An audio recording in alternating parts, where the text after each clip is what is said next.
तस्वुर करें, एक वक्त था जब जिसका नाम लेते ही पूरे हॉल में तालियों की गूंज सुनाई देती थी, जिसका एक डायलॉग सुनने के लिए लाखों लोग टीवी के सामने सांस रोककर बैठ जाते थे। वही चेहरा, वही आवाज, वही अंदाज, पाकिस्तानी फिल्म देवदास के मरकजी किरदार, ड्रामो जाल, एतराफ, कमल और जीवन के लेजेंड डायरेक्टर और अदाकार नदीम शाह। एक ऐसा नाम जो कभी शोहरत की बुलंदी पर था, जिस पर अदाकार रश करते थे और डायरेक्टर जिसे हर दूसरे प्रोजेक्ट का हिस्सा बनाना चाहते थे। लेकिन आज वही नदीम शाह कहाँ है, किस हाल में है? बुढ़ापा उन पर तारी है, गाल पिचक चुके, चलने फिरने से कासिर, महीनों अस्पताल में गुजार कर आए। माजी का वो हीरो आज तन्हा बेयारो मददगार जिंदगी गुजारने पर मजबूर है। दौलत चली गई, शोहरत चली गई, अपने भी साथ छोड़ गए। आखिर ऐसा क्या हुआ, ये राज आज हम आपके सामने खोलेंगे। वीडियो को आखिर तक देखिएगा। एक वक्त था जब पाकिस्तान की फिल्म इंडस्ट्री अपने अरूज पर थी और इस अरूज का एक चेहरा सबकी जुबान पर था। वो चेहरा जिसे देखने के लिए लोग घंटों लाइन में लगते, वो आवाज जिसका एक डायलॉग सुनने के लिए पूरा खानदान टीवी के गिर्द जमा हो जाता। मैं बात कर रहा हूँ पाकिस्तानी फिल्म देवदास के मरकजी किरदार की। ड्रामा सीरियल जाल, एतराफ, कमल और जीवन समेत बेशुमार लाजवाल ड्रामों में अदाकारी के जौहर दिखाने वाले डायरेक्टर और अदाकार नदीम शाह की वो नाम जो कभी शोहरत की बुलंदियों पर था। जब वो सेट पर कदम रखते तो लाइट से लेकर कैमरा मैन तक सब सीधे हो जाते। उस दौर के बड़े बड़े अदाकार उन पर रश करते, डायरेक्टर उन्हें हर दूसरे प्रोजेक्ट का हिस्सा बनाते और उसे अपना एजाज समझते। अवामी पजीराई इस हद तक थी कि बाजार से गुजरते वक्त लोग उनके साथ सेल्फी लेने के लिए ट्रैफिक रोक देते।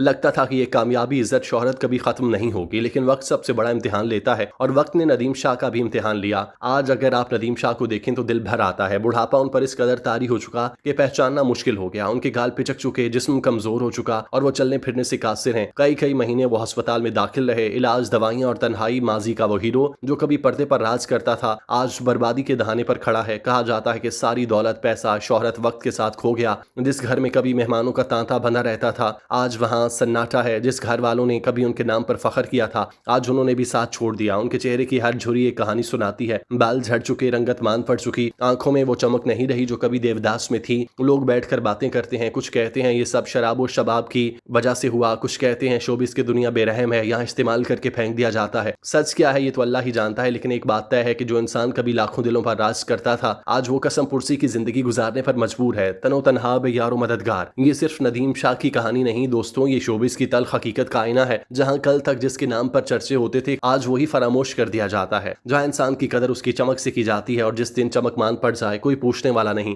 नदीम शाह की जिंदगी हमें सबक देती है कि शोहरत आर्जी, दौलत आर्जी, असल सरमाया वो लोग जो बुरे वक्त में साथ दें। असल कामयाबी इज्जत है जो मरने के बाद भी जिंदा रहे। आज नदीम शाह तबाही के दाने पर खड़े हैं। माजी की यादें उनका सरमाया है, हाल की तन्हाई उनका मुकद्दर। सवाल ये कि क्या हम अपनी इंडस्ट्री के इन सितारों को सिर्फ उस वक्त तक याद रखेंगे जब तक वो हम एंटरटेन कर रहे हैं? क्या इंडस्ट्री का फर्ज नहीं बनता वो उन लोगों का ख्याल रखे जिन्होंने अपनी जवानी उनके फन के नाम कर दिया? आपकी क्या राय है इस बारे में? क्या नदीम शाह के साथ इंसाफ हुआ? कमेंट्स में जरूर बताएं। ये कहानी आपको दिल को छू गई तो वीडियो को लाइक करें, दोस्तों के साथ शेयर करें। शोबिस की ऐसी सच्ची दिल दहला देने वाली कहानियों के लिए चैनल को सब्सक्राइब करें, बेल आइकन दबाएं।